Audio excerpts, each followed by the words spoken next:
Taiwo and Femi. Well, they will say on a good day, those names don't play football.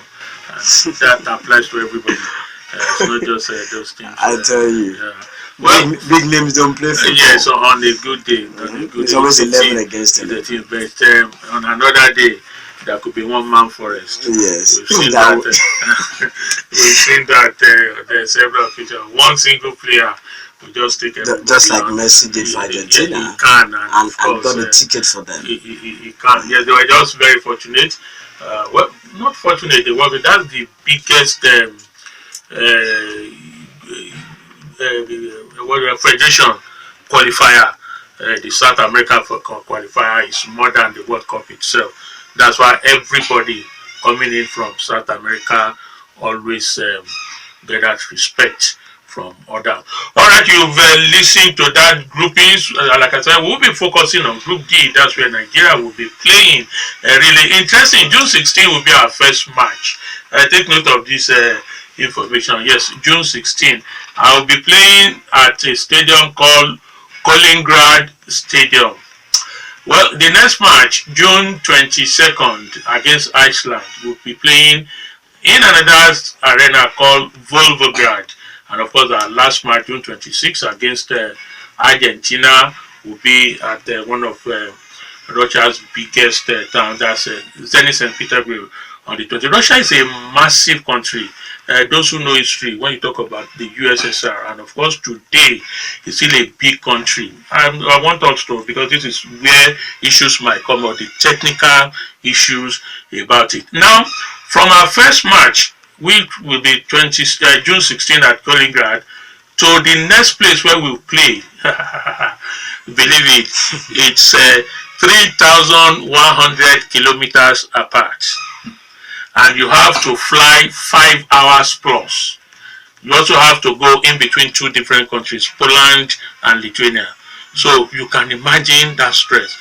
And the way the draw is, you have to come back to base after every match.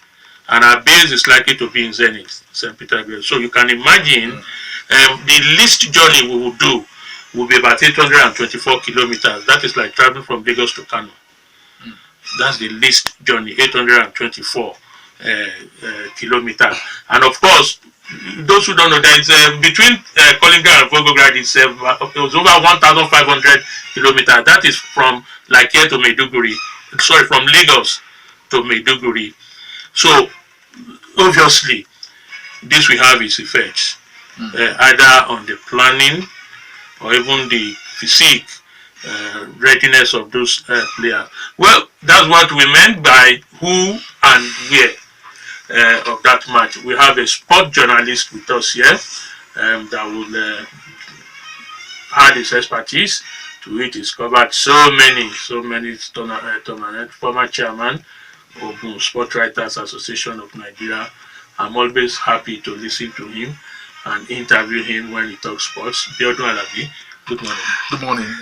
Thanks so much for the compliments. All right. Well, before that, quickly, we are going to be moving around. We'll move around, talk to some ex-internationals, talk to some national technical advisors, and of course, we'll be in Russia. Yes, we'll talk to some Nigerians right there in Russia. So let's take this break. When we come back, we'll see which of them we've been able to get in touch with. All right. First, we have online.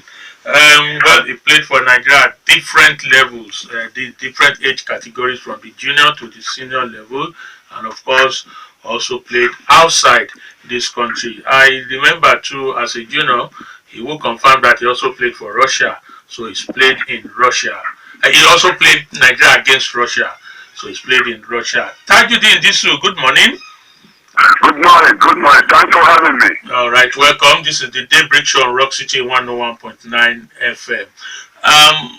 First, let's look at, of course, the confidence is there within the Nigerian team, but playing in Russia, how is it going to look like in terms of the weather, in terms of the much talk about racism in the country, and of course the technical aspect of the pitches?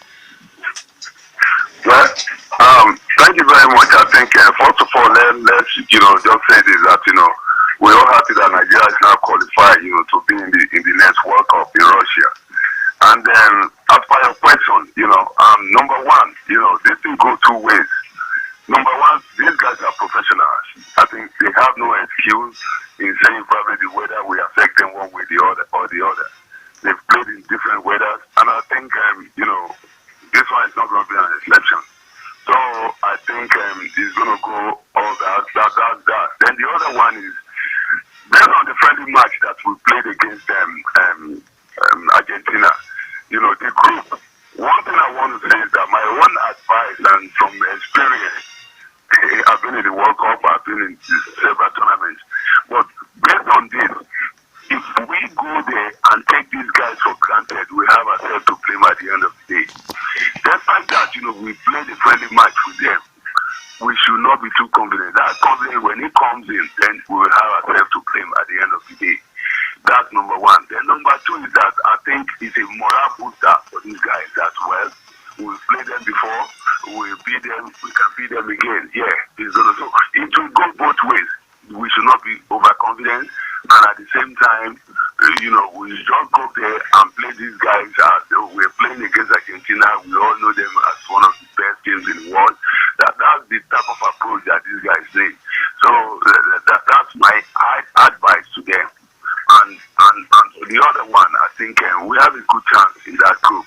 But one thing I want to say clearly again is that there is no team, there is no weak team.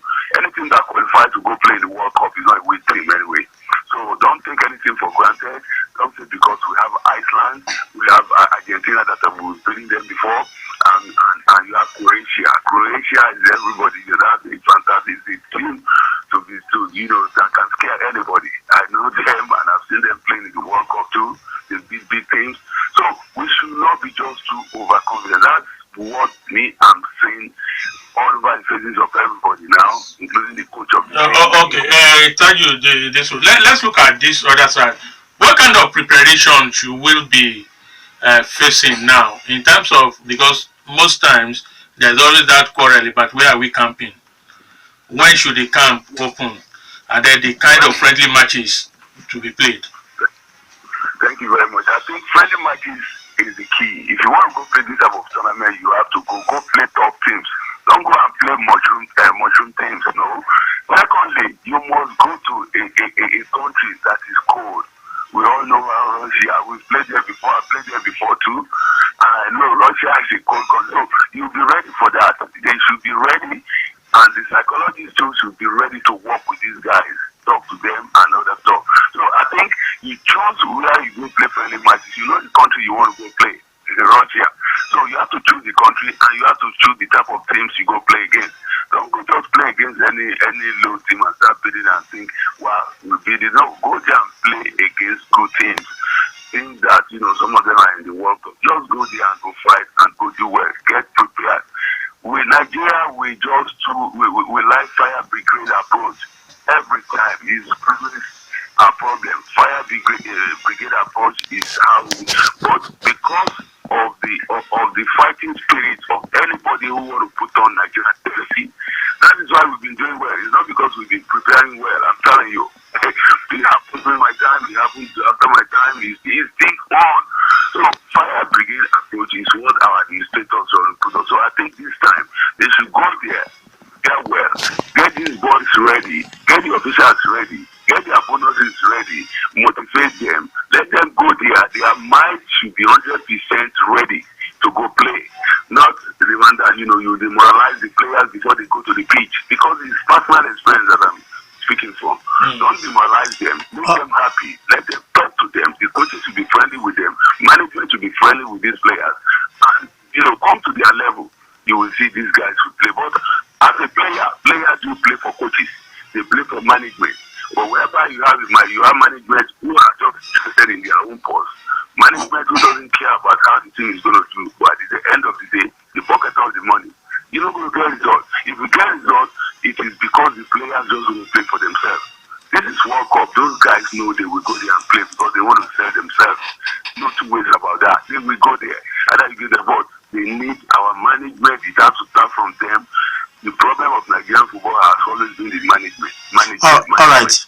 Let's talk about the squad. No doubt you are going with, if not the youngest squad that we've ever gone to the gone with. That's the official statistics. Of course, to the World Cup. Officially, that's the youngest squad. Now, if you look at that squad very well, no doubt talented young players. But people will say when you're going to the World Cup, you must go with your best 11, and that means you must go with experienced legs. Which one of those experienced legs that you think are still active in their respective clubs, no matter which country they play, that you would want Coach Raw to look into and invite to the squad? Yeah, talking about experience, my personal advice, to the coach is that definitely no two ways around. You can't buy experience. No way, you cannot. But I will advise him, now you have time to build up this team. Join experience with some young players who are energetic, who are ready to fight, who are ready to make name. They go on the field and fight because you will need their energy. No, you will need it. At the end of the day, the combination of experience and young players will definitely get the result that we need. So don't put sentiments in the selection. It's always like that. Write it down.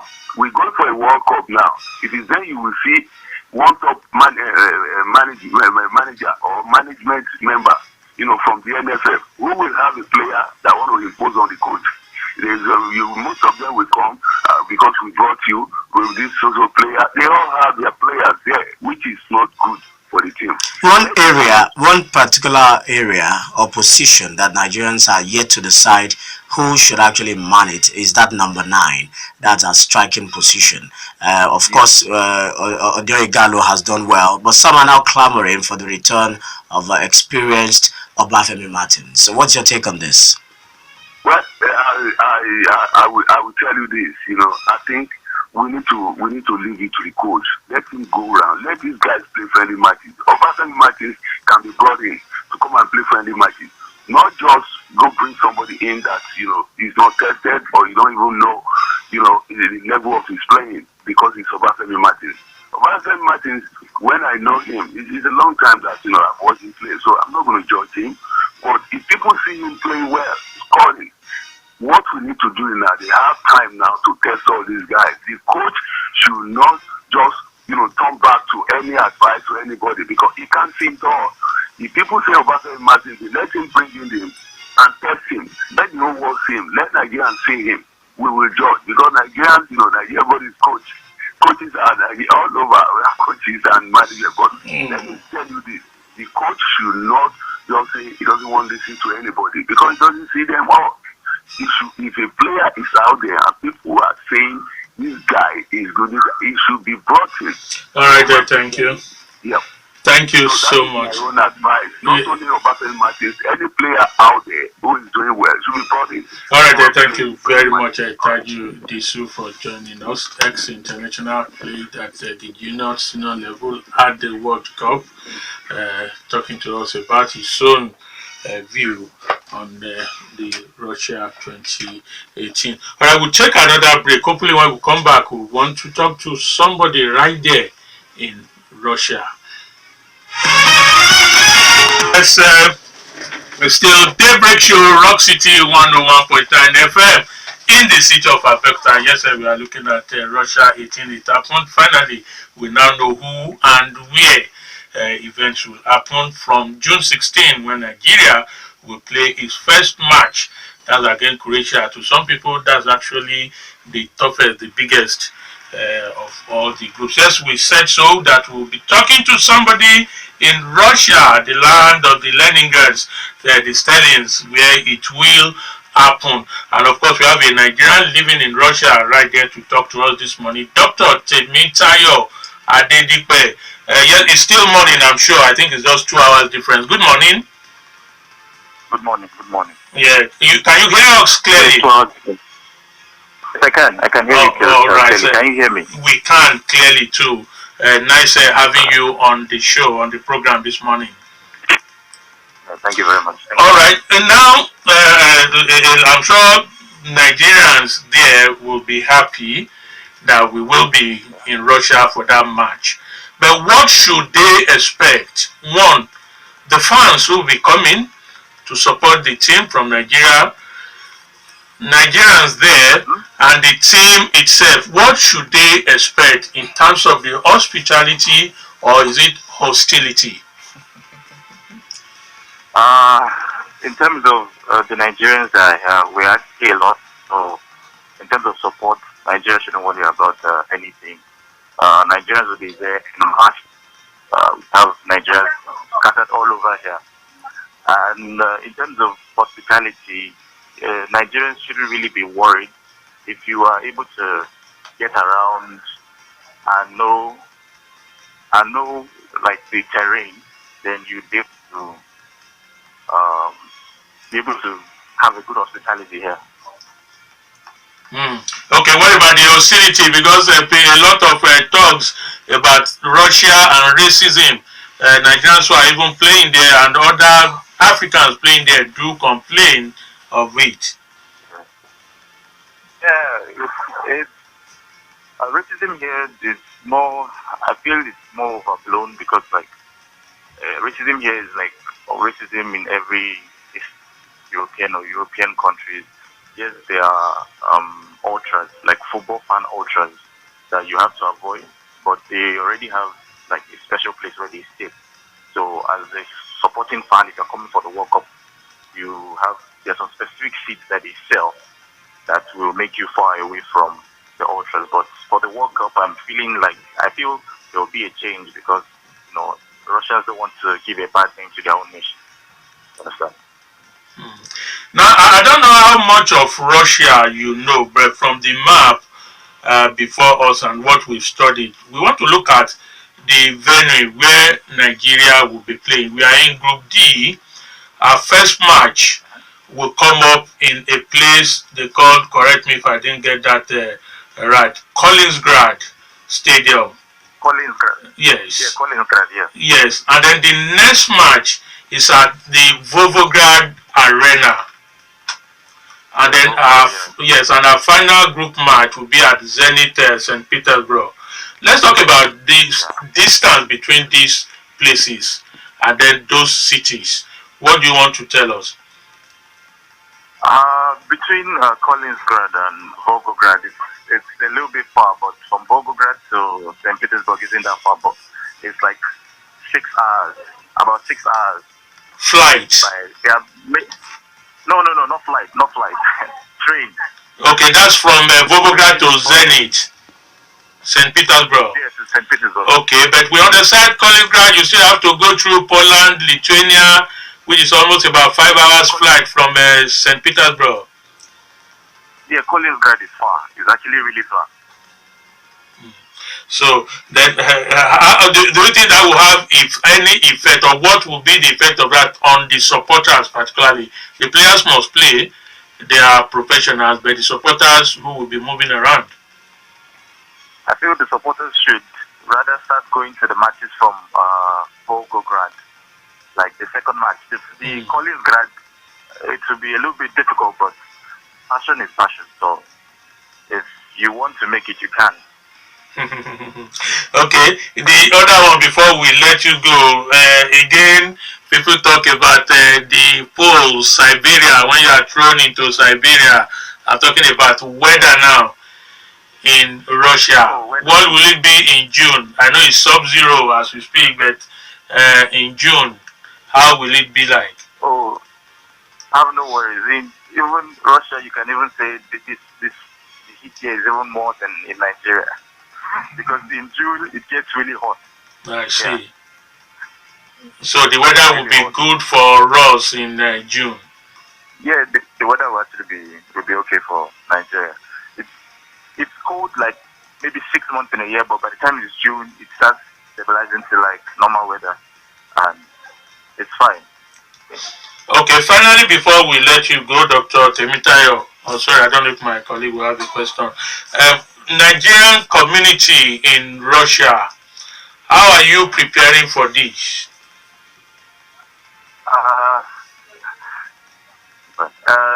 Nigerian community was they are prepared.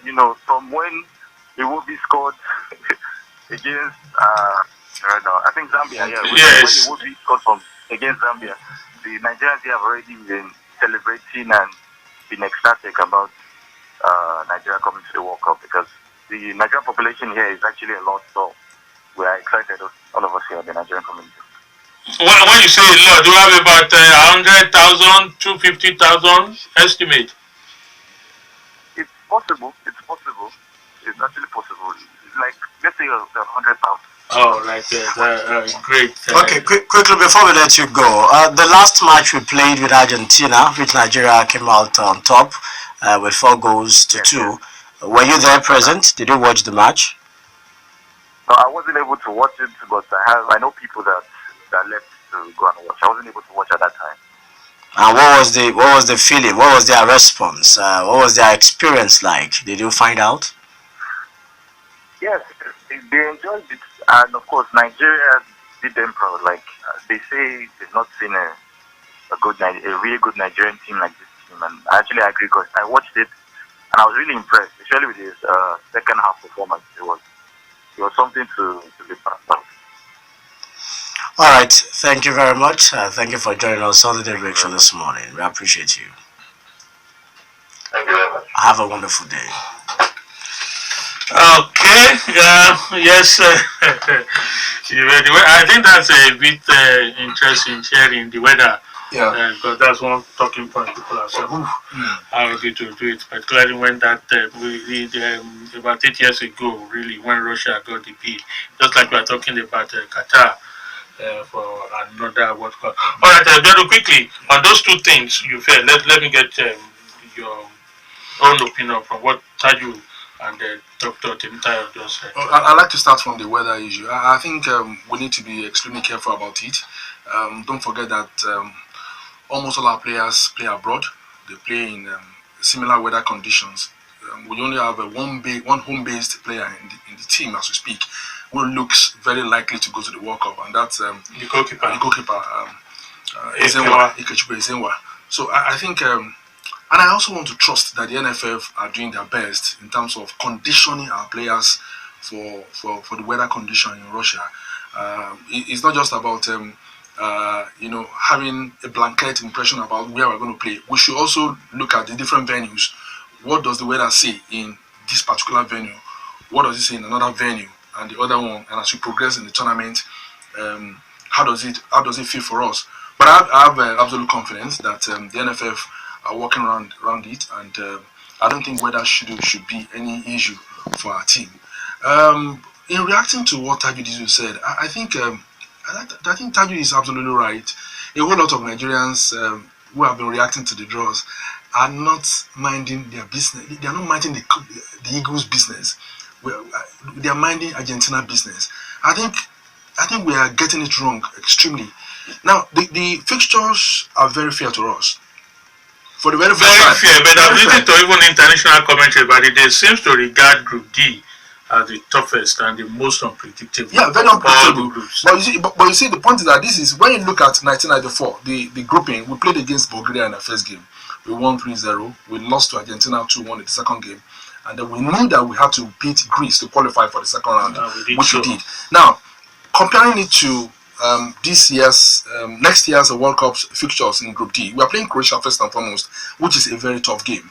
I mean, Croatia, they come with a very tough mentality. I don't even want to narrow it down to the kind of players they have. They have Mandzukic. The good thing about Croatia is they always come with a team. Yes, not with with players. In fact, in the past, they've had great players like Boban, Dabosuka, but you have to look at them in collectivity, not in terms of individuality. If you are looking at individuality, then you focus your attention on Modric, on Rakitic, on Perisic, and Mandzukic. Then you have some problems. So I think if we're able to surmount the ordeal of Croatia in the first game, we win the game. Iceland is also another unknown quantity in global football, and so if we go to that game complacent, feeling that it's Iceland on paper, then we might be undoing ourselves. So we need to win those two games first and foremost, and come to now face Argentina, because by the time we play we played the games against Croatia and Iceland, and we were able to get 6 points from those games. We'll have been battle ready, battle ready to face Argentina. And I think what we will need from Argentina at that point in time will just be a draw. And we are even likely to beat them. It does not really matter, because don't forget that we are coming from a background. We just beat them in a friendly 4-2. Yeah, people will say Messi wasn't in the team, but it doesn't bother me. We had Dybala, we had Higuain. I mean, we had all of their top stars too in that game. Aguero was there, even though he was substituted. But I think it's fair for us because we're playing Croatia first. It's unlike playing Argentina. I remember 2010 World Cup finals. I had the privilege of covering the event. I was still outside the stadium, taking some shots. And before I knew, the Argentines had already scored. I think they scored in the 5th or 6th minute. Yeah. And that was the end of the game. We'll talk about it, but I want to emphasize, because all these results are determined by events on the day itself. Yeah. That's why I've not bothered about this one. And of course, it is also determined about what you do before that day. And part of those things is what Tajudeen has said, our preparedness, fire brigade approach. The last 2 World Cups, 2 things, money issue, and then how we prepared for it have been a serious issue. Can we quickly, before we... I think the current NFF board have also learned their lessons. Don't forget that their regime, the period they took over and now has been fraught with challenges. They've been in and out of court. NFF versus Giwa, today, tomorrow. Now Giwa is no more in the scene and all of that. But I have a feeling that the young men who are in our federation these days, led by Amaju Pinnick, we also have our own Shea Kinwumi, Sheo Diko. These are fantastic guys who have actually... Sorry, Biodun. When you say young men, now, for instance, now, Croatia, the current NFF is one of their best players, Davusuka. Nigeria, we said, is a bunch of politicians. I do not think so. I think, yes, we've always said that ex-internationals should man our federations. But if you check some associations, football associations, all over Nigeria, and you see those ones that are doing very well, they are manned by those who never played the game before. Frank Laboya, a frontline sports journalist, is the chairman of Edo State Football Association. Just a journalist, he's doing so well. J.J. Okocha is the chairman of Delta State Football Association. We're not seeing events come out of Delta State. So I think we should move away from this old idea of people saying, ex-international should man our federation. Yeah, we could have ex-internationals who are just, at best, when it comes to playing the game.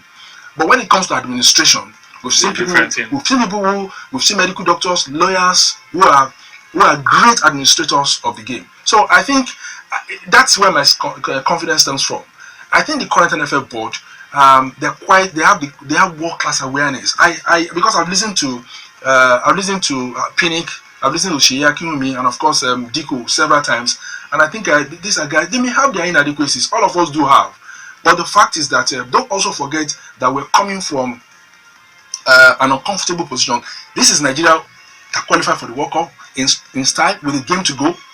Now, did anybody ever think Nigeria will qualify for the World Cup with a game to go? 2 years ago, we didn't qualify for the Nations Cup back to back. NFF was in crisis. They were looking for... none of our national team qualified for any international under 17, under 20. I mean, these are our comfort zones. No. We didn't. We had issues with coaches. Kashi had issues. He died. We brought in Olise. We said he was our Guardiola. He didn't survive it. We were looking for Le Guin. Le Guin, somehow invaded us. Now we just want to have a certain man, Genoro. And nobody even knew Genoro, until that period. And we started Googling. We now found, Genoro played for Bayern Munich, he did this and all of that. Now look at what he has done with our football in a space of a year or two. So I think I am confident in terms of organization. The other day, the NFF came out, they said $8 million, the qualification money for the World Cup, has been shared already. They've allotted the portion of the players to them. The ones that will go to the NFF officials is also going, their way. The one that will go to the federation, I think that is sorted. And so I really don't want to jump on the. Yes, we'll be back to continue with this after this break for the 10 o'clock news. Do not go anywhere. We hope this is what we will be singing at the end of July 2018. I'm sure, Biodun, for Nigerians, are we actually looking at lifting the cup? Or what stage will we get to and say, yes, we are satisfied with our performance? So many years ago, Dele, granted, Nascimento said that the only African country that could win the World Cup is Nigeria. And it was actually coming from the premise of the stupendous talents that we have in this country in terms of the game. I also dare to say that apart from Brazil and Argentina, I don't think any other country in the world has the kind of talent that we have. But over the years, we've actually gotten it wrong in terms of administration, the growth and development of the game. And so today we can't confidently beat our chest and say we can win the World Cup. We've won the Under-17 World Cup, I think about 4 or 5 times. But the Senior World Cup requires... So you don't think we can win anything? We are not part of the contender? I don't think so. Okay, but then at what stage? What will be our best result? If you're able to get to the quarterfinals in next year's event, I think that's 100% for me. Pass mark, very good pass mark for me. You'll be satisfied with that. Yeah, but if we're able to also get to the second round too, I think we recorded 70% achievement, because we need to look at where this team is coming from. I said it earlier on, 2-3 years ago, Nigerian team was in tatters. We didn't qualify for Nations Cup back to back. We were in crisis. We didn't know about all of these players that General is using today. Don't forget that a whole lot of our players who are in the national team today are players who plied their trade in Europe at very young stage. People have said Tokumbos, but whether they're Tokumbos or not, the fact is that they have Nigerian blood in their system. But the question is that what actually led to that? Why have we not been able to establish a culture of football here? That's exactly what they are saying, that we do not have a structure or an institution yet. Well, so I just do ready-made.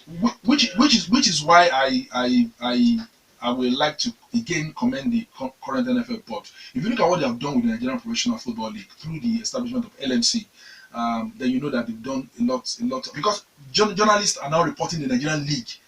Unlike in those days, unlike some years past, that all our concentration was on European football. Now we report the Nigerian League. Nigerians go to league matches, venues to watch games. On a Friday night, when a team like Rangers or Yimba, come to the Temple, Agege Stadium, the stadium is always jam-packed, because of the interest and the growth that we see in Nigerian football these days, courtesy of the innovations that LMC. I mean, we have a prize money now in the Nigerian League. 40 million naira goes to the team that wins the league. It wasn't happening some years ago. So I think gradually we are getting there. The pitches are getting better. Welfare issues are really getting better. I mean, we still have pockets of club sides not paying salaries, like Taraba FC, Nassau United FC, but it's unlike in the past, where state governments will owe players for as much as 2 years, 3 years. So I think there is a steady progress we are making in terms of domestic football. But again, we can't have the results now. I think the results will come out in the next 4 or 5 years. That's why General has not been confident enough to say, yeah, I can pick a few players from the Nigerian Professional Football League and go to the World Cup. That is the difference between him and Keshi. Keshi, did a lot of daring things. Don't forget Sunday Mba, who got 2 crucial goals for us. He got the goal that won the title for us against Burkina Faso. He scored against Cote d'Ivoire. General may not really have that kind of heart, because he has a short-term contract. The contract states that qualifiers for the World Cup finals or get fired. Now he's qualified for the World Cup. 2 years. Yeah, it's been additional 2 years because it's achieved the benchmark the NFF gave him. So I think to an extent we'll still get to a level where we could use 2, 3, 4 home-based players in the team. But again, for now, because of the relative nature of the contract that General is handling, we have to go to the World Cup with the kind of players that we have. Ezewa just joined the Yimba. He has interest from Europe, but he decided to go to Yimba from FC Ifeanyi, and is likely to go to the World Cup. Because if you look at our goalkeeping department, apart from Zoho that we saw against Argentina, Francis Zoho, who plays for the Deportivo La Coruña, yes, Ezewa Kalikeme, don't even think about him. He's not left hospital bed. Enyama hasn't given us green light. He's not, talking about Enyama, do you even think we should be thinking about bringing Enyama back to the squad? I mean, it's a middle of the road thing. If you see the problem with us in this country is that we forget, where we're coming from. We qualify for the World Cup now. Everybody's saying Nigeria should get to the second round, we should qualify, we should get to the quarterfinals, we should even win the World Cup. Do we have the capacity? Where are we coming from? We're coming from a situation that was a hopeless one, in the past 2 years. Now today everybody's talking, all the brands are now looking for Super Eagles because the Eagles are in the World Cup. All the organized corporate world, they are now saying, oh, I want to identify with, we want to be your official this, official that, I think for me, realistically, we should go to the World Cup without Enyama. If our target is the future, Ezenwa, Uzoho, I've seen Uzoho against, we saw him against Argentina, and he's looking at one other guy, Maduka Okoye, who plays in 18-year-old goalkeeper, who plays in Germany, Borussia Dortmund. So, if you take those guys to the World Cup, maybe Ezenwa will man the goal in pecking order, and then Uzo will be the second choice, and the other guy, Maduka, the third choice. Then we know we're thinking about the future. Enyama came into the national team not by accident. Remember, Onibide revolutionized the national team in 6 months when he got the job. And in the World Cup against Argentina, I think against England, he had to bench Ikechukwu and said, Enyama, go between the sticks. And he made that famous save against Paul Scholes. And that was the beginning of the legend of Enyama in the national team. And so, if you don't give Uzoho or you don't give Ezenwa or Maduka the chance now, then when are we going to give them a chance? If Enyama decides to come back, why not? You can have a very experienced goalkeeper on the bench who will galvanize the rest of them and say, you guys, this is where you're getting it wrong. You can get it right in this way. But again, the fact is that is Enyama playing, presently? He's not playing. He's not playing at Lille. He's not playing presently. So it's like he's been on the bench. He's been on the bench. He's off form.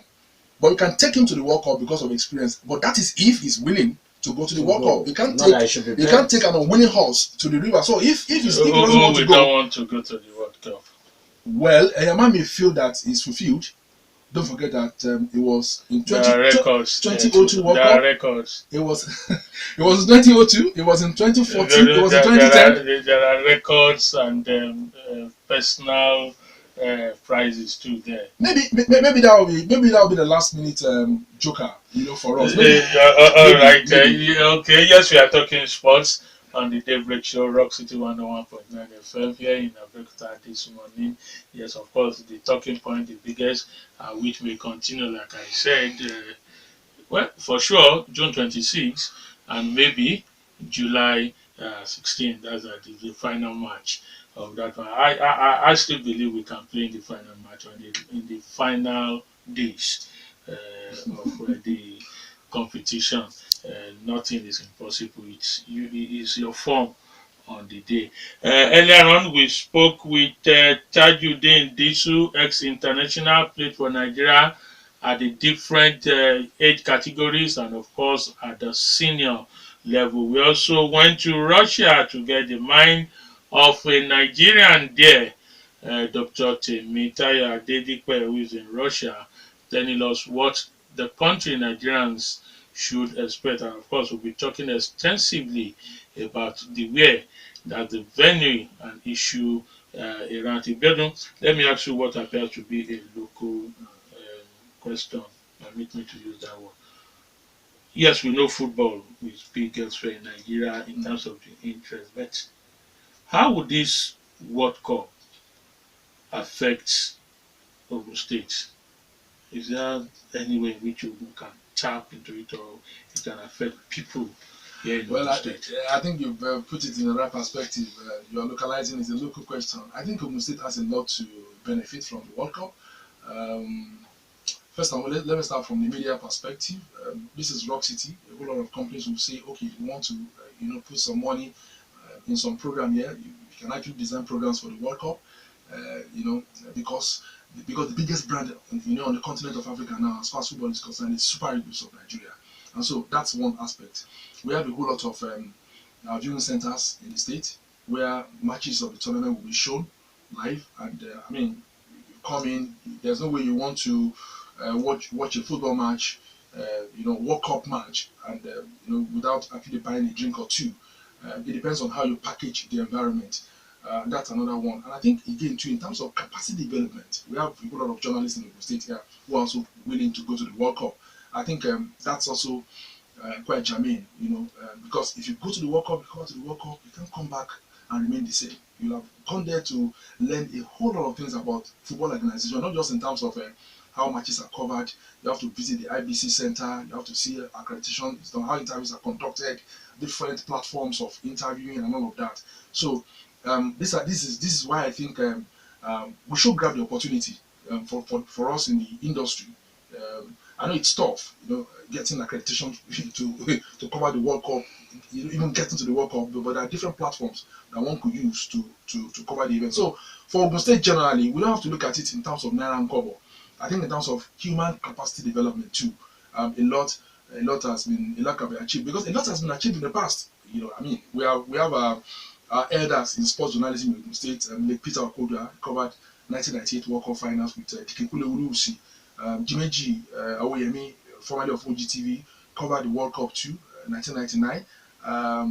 Wole Otayemi of OGBC covered the 2007 under 17 World Cup. In fact, the only Nigerian television journalist at the event. I was also at the 2010 World Cup finals, and I think I learned a whole lot of things. My perspectives changed entirely, when I came back from the World Cup. So, in terms of capacity development, I think Ogun State could actually latch onto it. But economic development in terms of naira and kobo, Ogun State is vast. Ogun State is growing. A whole lot of opportunities around us, and so I think for Ogun State, a lot to benefit from the World Cup. Okay. All right.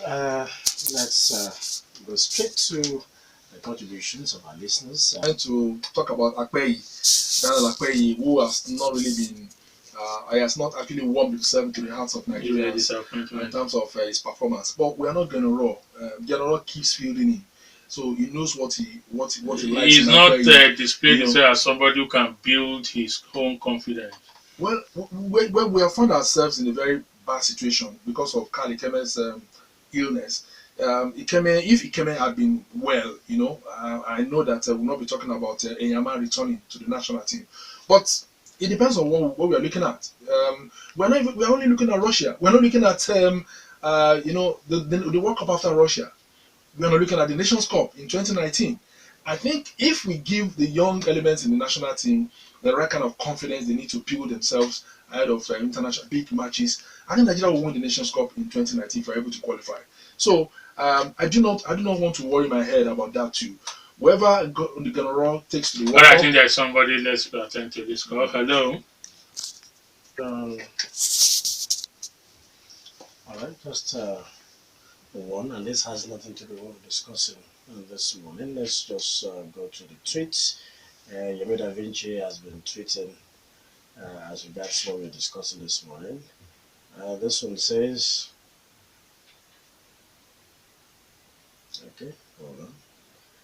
I really wanted Nigeria to meet England so we can see how we are sharing our patrimony to other nations. Imagine Dele Ali, Ross Barkley, Dominic Solanke scoring against Nigeria. We are very shameless.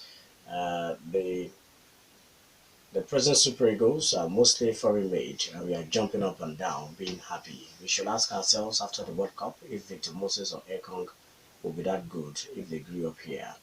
Personally, if we get to the quarterfinals, I would give them 70%. We should be looking at semi-finals after all these years and not quarterfinals. I don't think the distances or weather should affect us, as our players play in similar weather conditions and also play Champions League and Europa Leagues, so they should be used to it. Plus, other teams will also travel there. I pray that the overconfidence that killed us against Denmark in 1998 will not do us against Iceland. We must make sure that we treat each match as the final. Arise, compatriots, Nigeria's call obey. I have no qualms in Vincent Yama joining the Super Eagles team for the World Cup. If he is called as a patriot, he should answer. Those are tweets from the Da Vinci.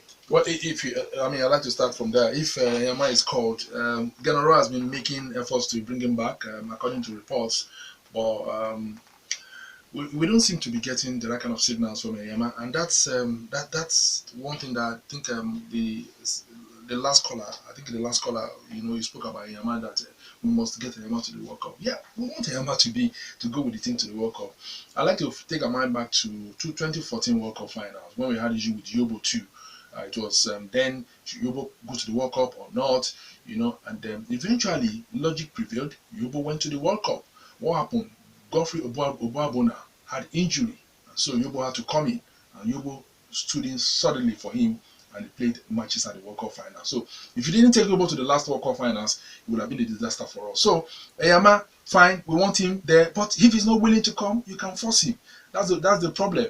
We want him to be there. Why not, to encourage the young ones? Of course, and maybe to also bring his experience to bear, on our matches. But if he says he doesn't want to play for the national team, he has retired internationally, so we can't force him back. That's about that. I think the only woman that has called on this program made a very germane point, and I think that has to do with youth development. She mentioned some schools here in Ogun State, who have sports academies, and of course we are nurturing young talents. I think that's the way to go. If check out the national team. We have Iwobi, we have Ekong, Ebuehi, Victor Moses, and all of them. Maybe a few, 3, 4, 5 players, in the national team today played, for a long time in the Nigerian league before they went abroad. So if those countries didn't develop these talents for us, can we be using them now? So I think we need to come back home too and develop our own talents too, and make sure that we develop them to the level where they can actually play for us at the World Cup finals.